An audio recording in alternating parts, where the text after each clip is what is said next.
Bismillahirrahmanirrahim. Assalamualaikum warahmatullahi wabarakatuh. Alhamdulillahirabbil alamin. Wassalatu wassalamu ala asyrofil anbiya'i wal mursalin wa ala alihi washabihi ajmain. Yang kami hormati Bapak PLT Bupati Kota Segini, yang saya hormati Bapak Ketua DPRD, kemudian saya hormati Pak Dandim, yang saya hormati Wakili Pak Wakapolres, yang saya hormati Pak Kajari, yang saya hormati bersama saya hadir rombongan kami Ibu Besar Bapak Kanwil Menteri Agama Provinsi Riau, kemudian tadi yang menjadi imam adalah Pak Ustadz Dr. Mafirah Kori kita, dan beliau juga termasuk dosen di UIN, suka saya kasih. Kemudian sebentar lagi nanti penceramah Ustadz Al-Hafiz Nazri LC mana dia? Ya. Kemudian bersama kami juga hadir Direksi Bank Riau Kepri Syariah, ya insya Allah sebentar lagi. Kemudian yang saya hormati para asisten, mana tadi asisten? Ada Kadis Pora, kemudian Kadis Perikanan, nampak nih, mana? Ya Kadis Perikanan, kemudian siapa lagi ada? Taro Kadis Pora udah, kemudian Mas Sigit ya, Mas Sigit, kemudian Karo Esra, Komisioner Basnas Wakil Ketua Pak Mister habis. Erisman mana nih? Tahu rekan sini? Oh diam ya. Ini Kadis Kominfo nih dari Wasim. Dan lain tak dapat satu dari rombongan kami ini. Yang kami hormati tentunya Ketua Pengurus Masjid bersama seluruh pengurus, bapak-bapak orang tua kami, para alim ulama, serta nenek mama, datuk-datuk, para kepala desa, para camat, pimpinan OPD yang hadir pada kesempatan ini, Pak Sekda dan Bapak kami kena sakit. Ya. Hadirin hadirat, cece, tuan-tuan dan perempuan yang saya muliakan. Bersyukur kita kepada Allah SWT dan mengucapkan alhamdulillahirrahmanirrahim atas ridho dan rahmatnya. Sore tadi kami alhamdulillah sampai di Kota Segini ini dalam keadaan selamat, dan alhamdulillah malam hari ini bisa silaturahim dengan warga Kabupaten Kota Segini, khususnya dari Taru Banten. Selawat dan salam disampaikan pada junjung alam Nabi besar kita Muhammad SAW. Kami mengucapkan Allahumma shalli ala sayyidina Muhammad wa ala ali sayyidina Muhammad. Bapak Ibu yang kami hormati, sudah 2 tahun kita tidak melaksanakan kegiatan sembahyang Ramadan. Tahun lalu kami sudah mempersiapkan jadwal, tapi terjadi peningkatan kembali pada awal-awal Ramadan di seluruh daerah, termasuk Kota Segini. Padahal kami sudah menjadwalkan juga, bahkan masjidnya juga sudah ditentukan.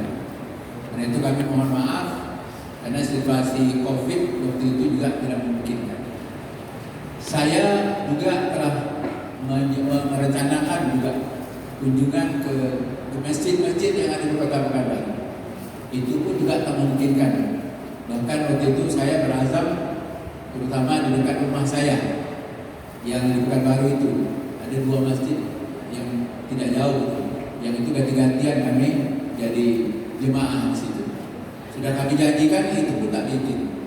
Karena dikabari bahwa ada yang meninggal dunia, banyak yang positif di rumah sakit, akhirnya juga diurungkan juga datang ke masjid itu. Begitu dahsyatnya COVID-19 ini melanda dunia. Alhamdulillah sekarang ini sudah menurun. Tapi ini menurun ini bukan berarti hilang. Ya. Pemerintah saat ini sudah memberikan kesempatan kepada seluruh umat dan masyarakat Indonesia ini untuk mudik tahun ini, untuk beribadah dengan sebaik-baiknya, dan gunakanlah semua tentunya rumah ibadah yang ada di tempat kita ini. Dan bahkan tidak ada lagi yang dulu hanya saf lurus. Kalau dulu kan saf lurus rapatnya tak disebutkan, jadi jarang boleh, dan itu termasuk di Masjidil Haram, Masjid Nabawi sama seperti itu, maka lebih jauh dari kita. Itu adalah upaya dalam rangka untuk menghindari terjadi penularan COVID-19. Begitu dahsyatnya kalau Allah berkehendak sebentar aja goncang dunia ini. Saat ini sudah menurun, kita tentunya harus berjaga-jaga dan sekaligus tahun ini sudah dibuka mudik lebaran dan angka warga kita yang akan mudik ini tidak kurang dari 85 juta. Dasar perhitungan dari Menteri Perhubungan. Baik nanti orang datang ke Riau ataupun orang keluar dari Riau. Nanti mungkin kalau Riau tidak sampai jutaan lah, tapi rasa saya puluhan ribu ada. Karena itulah tentunya harapan kami, karena memang saat ini kita masih berharap COVID-19 ini segera berakhir, tapi nanti setidaknya indikatornya akan dilihat nanti setelah 2 minggu kita merayakan Idul Fitri. Mudah-mudahan betul-betul menurun landai, atau nanti barangkali pandemi ini tidak menjadi pandemi lagi, tapi seperti penyakit biasa yang disebut dengan endemi. Itu mudah-mudahan seperti itu, karena beberapa negara sekarang juga sudah turun dan mereka juga sudah endemi, dan sehari-harinya juga sudah tidak pakai masker lagi. Singapura, saya baru minggu lalu ada warga kita teman kenal kami, dia dari Singapura. Singapura itu kalau di luar sudah tak pakai masker, tapi kalau dalam ruangan wajib pakai masker. Nah, jadi seperti itulah upaya untuk pengendalian COVID-19 yang ada di tanah air.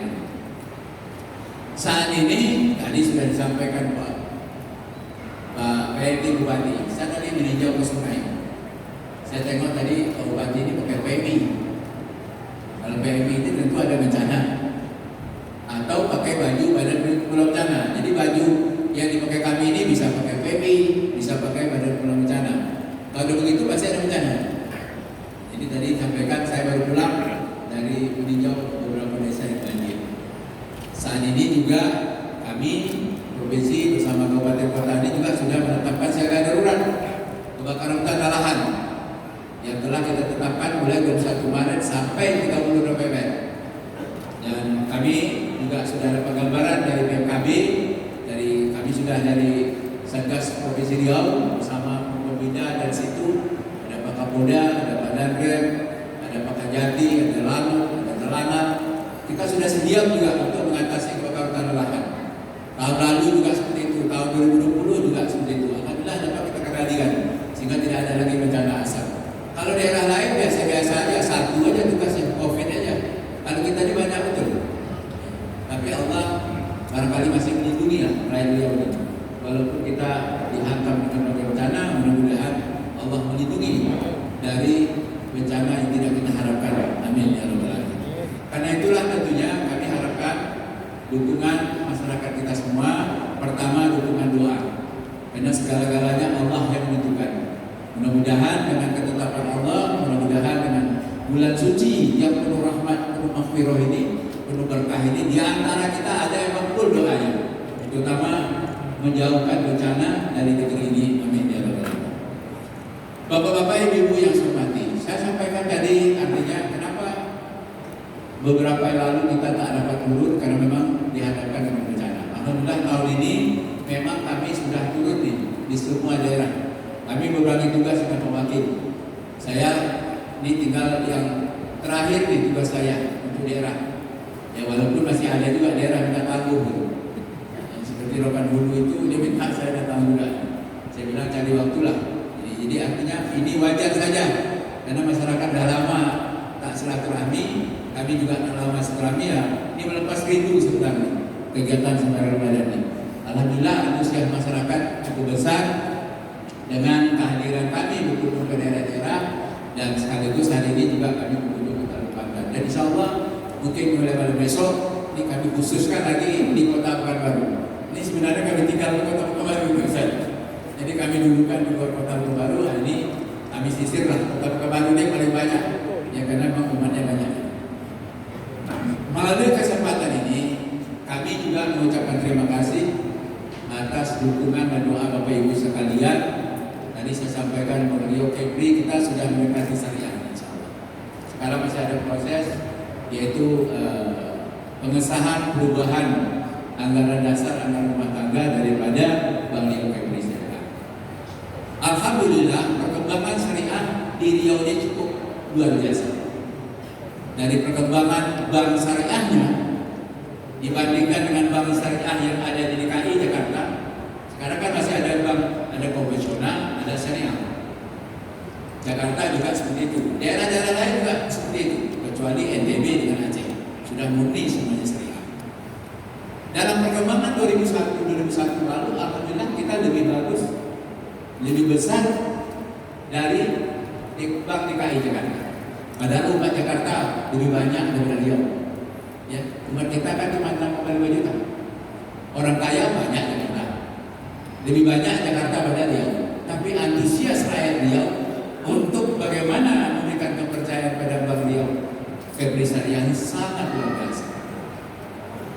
Baru beberapa hari lalu, tepatnya minggu lalu, saya juga dapat diberikan penghargaan yang namanya Adilata Syariah, Anugerah Adilata Syariah untuk 3 kategori, termasuk yang berkaitan ekonomi syariah, industri halal, termasuk juga ekonomi hijau yang ada di Provinsi Riau. Yang ini tidak bisa hanya kami menggerakkan belete di kantor Melayu di mana-mana ngomong ekonomi dan keuangan syariah kalau tanpa didukung masyarakat. Mustahil kita bisa maju ekonomi syariah setelah dicanangkan oleh Bapak Wakil Presiden di kampus Universitas Islam Negeri Sultan Syarif Qasim pada waktu tahun, kalau masalah saya 2020 awal sebelum COVID. Rupanya alhamdulillah masyarakat Riau ini cukup ingin berkembang dengan ekonomi syariah. Bapak Ibu yang saya hormati, industri halal ini sudah waktunya ini menjadi produsen yang terbesar dunianya adalah Indonesia. Kenapa begitu? Karena sumber bahan baku yang berkaitan dengan industri halal itu ada di Indonesia. Saya jumpa Duta Besar Arab Saudi sebelum puasa. Saya silaturahim, saya berbincang sama beliau. Saya ingin mencoba menanyakan kepada beliau, tahu nggak sumber-sumber yang ada di tanah suci itu asalnya juga dari Riau? Banyak yang dia tidak tahu, bahkan tidak tahu sama sekali. Saya contohkan santan kelapa. Siapa tahu santan kelapa? Santan kelapa kita ini ada produknya nama Kara. Kalau Bapak Ibu beli santan kelapa yang jual di seperti Indomaret, Alfamart mungkin ada. Kara itu adalah kelapa raya. Kelapa raya itu dari India. Dubes katakan santan itu dari Singapura. Saya bilang Singapura tadi ada kelapa. Kenapa dia tahu Singapura? Karena produk itu melalui Singapura. Dari Kemilahan bawa ke Singapura, sampai Singapura baru dijual ke Arab Saudi. Orang tahu ya dari Singapura. Saya bilang lagi, tahu nggak? Di antara kertas Quran Karim yang ada di Madinah, cetak Madinah itu dari Riau. Dari perusahaan pabrik pulp and paper kita di sini. Itu pun dia tidak tahu. Selanjutnya juga saya sampaikan, kenapa di Arab Saudi ini banyak ikan patin? Ikan patin itu malah datang dari Vietnam. Sementara ikan patin dari Riau ini, negeri Islam, banyak ikan patin itu berlimpah-limpah, termasuk dari Kuala ini. Ya, ini saya bawa ke Dinas Pertanian dan Perikanan ini. Tidak kurang sekarang produk ikan patin Riau itu antara 25 ton sampai 30 ton satu hari. Terkejut dia dengan itu. Selama ini ikan patin di sana namanya ikan dori. Sana orang tak bilang ikan patin, tapi ikan dori. Ikan dori itu ikan patin. Kalau Bapak Ibu naik dulu kan naik pesawat dikasih makan, ini ikan Pak, ikan dori. Ikan dori ini ikan patin. Rubahnya namanya. Nah, begitulah barangkali ketidaktahuan. Sehingga saya sampaikan, datanglah konsen ke Riau. Karena di Riau ini sebenarnya banyak sumber-sumber bahan baku yang itu bisa semuanya untuk industri halal yang sekaligus bisa investasi di Riau, nanti bawa ke negeri Arab Saudi sana. Nah, inilah barangkali mereka tidak tahu, sehingga barangkali selalu ini dimanfaatkan dengan orang-orang yang sebenarnya bisa dimanfaatkan oleh pengusaha-pengusaha kita yang muslim sebenarnya. Nah, Karena itulah tentunya kemajuan yang berkaitan industri halal, ekonomi halal, termasuk tadi yang saya katakan tadi berkenaan dengan ekonomi hijau, dan itu adalah bagian yang harus kita wujudkan kalau kita peduli dengan apa saja produk dari Riau ini yang menjadi tren, menjadi pasar dunia, tidak menjadi halangan dalam hal pemasarannya.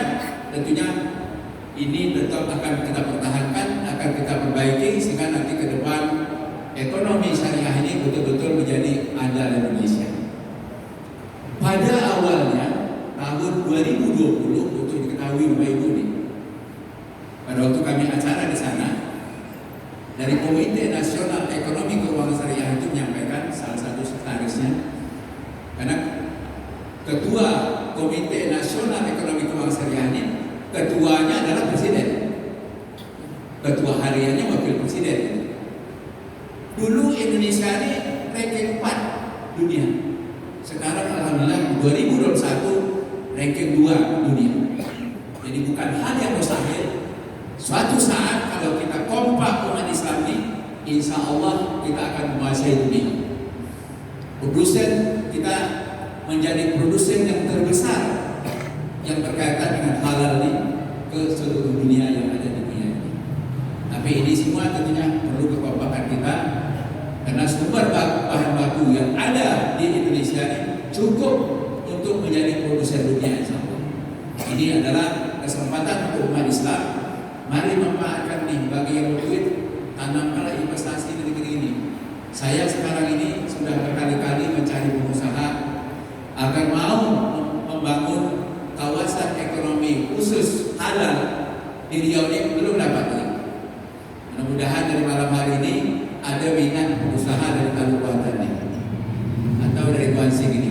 Kalau di Pekanbaru saya selalu di ngomongnya, ya pada misalnya dari ada undangan masyarakat Aceh, Permasa, saya sampaikan itu juga. Ada IKMR mengadakan kemarin suara, pasti itu juga saya sampaikan. Ya tahu semuanya banyak pedagang-pedagang dulu, banyak pengusaha-pengusaha, tapi belum terpancing dengan ini. Padahal semua produk bahan baku itu ada di Riau. Di sini ada madu lebah, ada pinang. Pinang tahu nggak Bapak? Pinang itu sekarang ekspor. Saya tanya sama pengusaha yang ekspor itu, pinang itu apa ya? Pinang itu makanan Pak.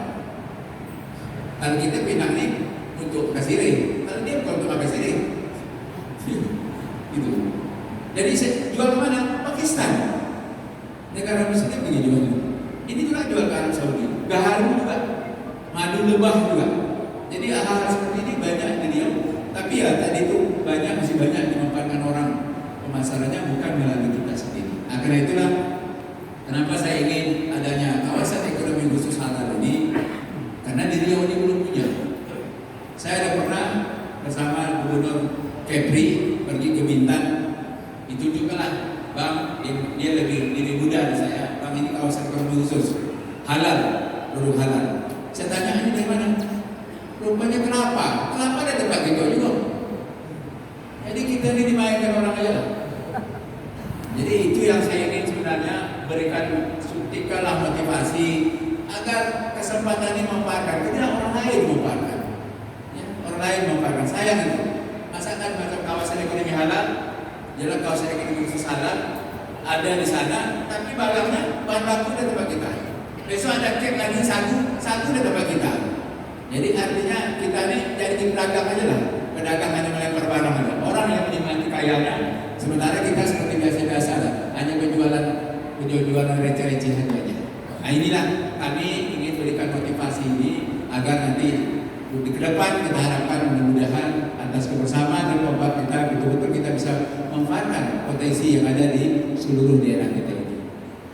Melalui kesempatan ini juga kami sampaikan, alhamdulillah kami juga dari provinsi mengalokasikan anggaran tahun ini 284 miliar lebih Pak. Termasuk yang Bapak sampaikan tadi. Termasuk juga bagi hasil pajak. Termasuk juga bagi guru, gaji guru, bantu. Ini disampaikan tadi Pak Bupati, kenapa kuansi banyak begitu? Ini memang aneh. Datanya tadi 108. Data itu masa yang meninggal, yang diangkat jadi pegawai negeri, yang diangkat jadi P3K. Masa tak ada data berubah? Data dari dulu 100 ya. Sehingga kami khawatirnya bukan apa, nanti ada pemeriksaan baru, lain nama pertama, lain nama kedua. Betul tak? Betul tak? Pak Gadis. Nanti siapa balonya? Guru balonya. Nama dia dari mana muncul? Kan ini pertanyaan. Makanya saya minta kepada dinas, kalau komunikasi belum benar, akan jadi masalah di belakang hari. Biasanya sudah ada masalah, salah menyalahkan. Gubernur disalahkan lah. Saya tidak pernah salah-salahnya. Ya, karena dari bupati salah aja, kita buat elok bersalah. Jadi daripada nanti ada masalah belakang, lebih bagus kita bersihkan. Sehingga nanti kita tertib, nanti administrasi, baru kita mungkin nanti ini diberikan honor lagi. Jadi kita kaji lah bersama-sama. Makanya itu kemarin memang kami lakukan itu karena banyak pengaduan juga kepada kami. Sekarang kan semua orang bisa bercakap, ya, macam-macam orang lah ngomong melapor. WA saya ini semua orang tahu, dari orang besar sampai orang kecil, dari orang yang daratan sampai orang pulau-pulau ini tahu. Dia bisa aja melapor. Sepanjang laporannya benar, tetap kami akan tindak-lanjuti. Tak mungkin kami biarkan, sebab nanti kalau jadi masalah, ya susah nanti semua. Itu barangkali perlu saya sampaikan kenapa hal itu terjadi. Kemudian yang selanjutnya, bantuan itu juga kita berikan kepada membangun rumah layak huni. Rumah layak huni ini awalnya 2020 ini di semuanya diserahkan kepada dinas PU kami. Ya, proposal sampaikan oleh kepala desa langsung. Kalau sekarang tidak lagi, harus melalui bupati dan kepala daerah masing-masing. Ini juga masih ada kepala desa langsung menghadap kami menyampaikan proposal. Saya selalu bilang ini tak bisa. Sebab nanti yang mengakomodir itu kan bupati. Kalau bupati tak usulkan, tak dapat bilang tuh. Bukan kami tak kasih, gitu. Jadi seperti itulah misalnya, tetap menurut prosedur. Dulu regulasinya boleh langsung, sekarang regulasinya harus melalui kabupaten. Dan pelaksanaannya juga di kabupaten, tidak lagi di provinsi gitu. Ini perlu saya jelaskan Bapak Ibu. Ya, karena memang banyak juga di antara kepala desa juga yang harus mereka menemui saya menyampaikan hal ini. Walaupun mungkin belum dari kuasa gitu. Kemudian yang selanjutnya ada bantuan untuk camat. Bantuan ke camat ini tugasnya sebetulnya ingin membantu tugas bupati dan tugas kami dan tugas nasional. Karena camat ini juga perpanjangan tangan pemerintah yang ada di daerah. Baik perpanjangan dari Pak Bupati maupun juga kami. Kami kita bisa menyapa seluruhnya. Camatlah bisa memantau tentang program pemerintah. Ada yang jalan, ada tidak jalan, ada yang perlu barangkali dorongan kepada desa, kepada lurah. Itulah tugas camat. Saya ini dulu pernah di camat, Pak. Dulu camat itu boleh dikatakan duitnya waktu saya camat itu lah di Allah. Sekitar 2 juta teman. Sehingga skala semua situlah dia. Ada camat sini. Ada itu. Nah, pasti teman. Waktu saya camat, Pak Camat, ini ada bagian ketua Basnas tadi, ada camat juga begini. Senior kami di beliau ini. Dulu kan itu Bang, sekitar 2 juta lebih teman. Segala-gala situlah, untuk kertas, untuk telepon, untuk ya kedua semua. Tapi kalau perintah bupati, MTQ dipusatkan di siap, tak ada tak siap. Tak siap nanti kena campakan. Iya kan? Jadi tugas kami itu sama dengan tentara, sama dengan pada perintah. Karena perintah melaksanakan. Tak mungkin, Pak Bupati, kalau Pak Bupati ini duit tak ada, Bupati mana berani? Takkan berani di camat nanya. Justru mungkin karena saya pernah camat, saya juga tahu bagaimana kesulitan camat. Walaupun sekarang sudah anggaran tidak seperti dulu lagi. Dulu kan APBD, saya kan dulu di Bekalis Pak. APBD Bekalis dulu 1 tahun anggaran lebih kurang 200 miliar. Yang diurusnya lebih 300 desa lebih. Dengan kecamatan yang begitu luas.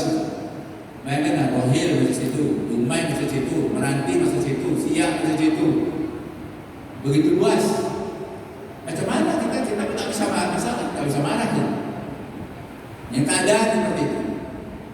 Sekarang juga kami berikan bantuan keuangan untuk desa. Tujuan kami juga untuk membantu pembangunan desa, untuk mempercepat juga ekonomi desa.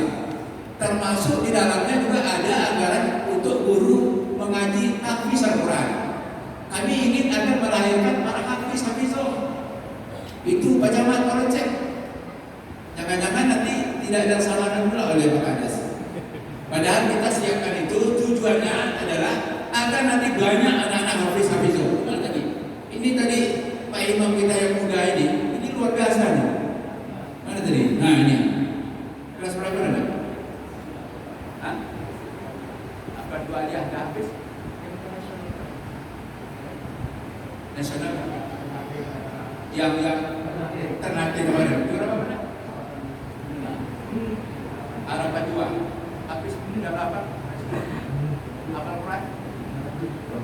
Berapa juz? Hah? 7 juz. Artinya ini contohnya gitu. Ini kalau misalnya dicetak misalnya di seluruh desa, berkah dari ini Pak. Jauh bala dari Allah SWT. Sekarang sebenarnya sudah diberikan keberkahan nih. Pertumbuhan ekonomi Riau ini dalam sejarah 5 tahun yang lalu belum pernah sampai 3%. Sekarang Allah memberikan rahmat dan berkah Riau ini 3,30% Pak. Coba lihat tengok BPS itu. Tak pernah seperti ini. Apakah ini bukan keberkahan? Ini keberkahan Allah memberikan nikmat pada rakyat Riau ini. Belum pernah pertumbuhan ekonomi mencapai 3%. Sekarang 3,36%. Belum pernah juga pertumbuhan ekspor sebesar ini maju. Termasuk nilai tukar petani belum pernah seperti ini. Kami juga membuatkan peraturan gubernur tentang penetapan tandan buah segar yang mengatur agar harga yang berkaitan sawit ini tidak dibohongi atau diakali oleh pemilik kebun sawit. Sebenarnya untuk melindungi petani sawit. Sekarang nilai tukar petani kita ini termasuk terbesar di Indonesia. Ini semuanya bukan kehendak kami, ini semuanya kehendak Allah. Allah telah memberi nikmat pada rakyat Riau.